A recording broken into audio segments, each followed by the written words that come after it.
Welcome back to another edition of Cooking with Vera. Today we're making Lou Parker's favorite vegan recipe. It's a cranberry casserole. Let's get started. So first things first, let's preheat the oven at 350.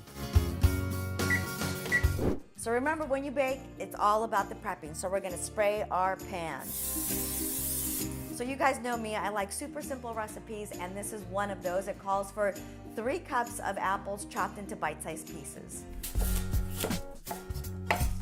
The next big tough thing you'll have to do is rinse these cranberries. You'll need 2 cups. So now we're gonna take our ingredients and we're gonna mix together the apples, the cranberries, and the flour is there to actually soak up all the juices from the cranberries and the apples and to like thicken it. So it's gonna be really yummy. This is like a super simple recipe, and I bet it's so yummy. So the next thing we're gonna do is we're gonna put the cranberry and the apple and flour mix into our casserole dish, and then we're gonna make our topping, and then that's it. It's simple as that. This is called Earth Balance, and it's used by vegans as a substitute for butter. It's just a mixture of different vegetable oils. If you're not a vegan, like I'm not, feel free to use good old-fashioned yummy butter. So now that the Earth Balance has melted, I'm gonna mix the Earth Balance with the oatmeal, the brown sugar, and the chopped pecans.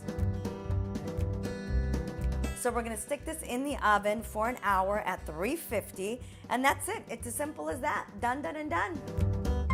Let's take a look at that recipe.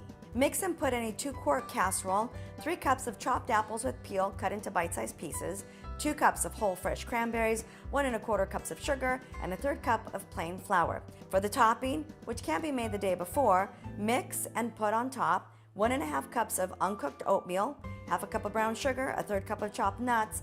Casserole is now in the oven, and the next time I see you, we'll be back on set to get ready to sample that casserole. I hope it's as good as Lou's mom's.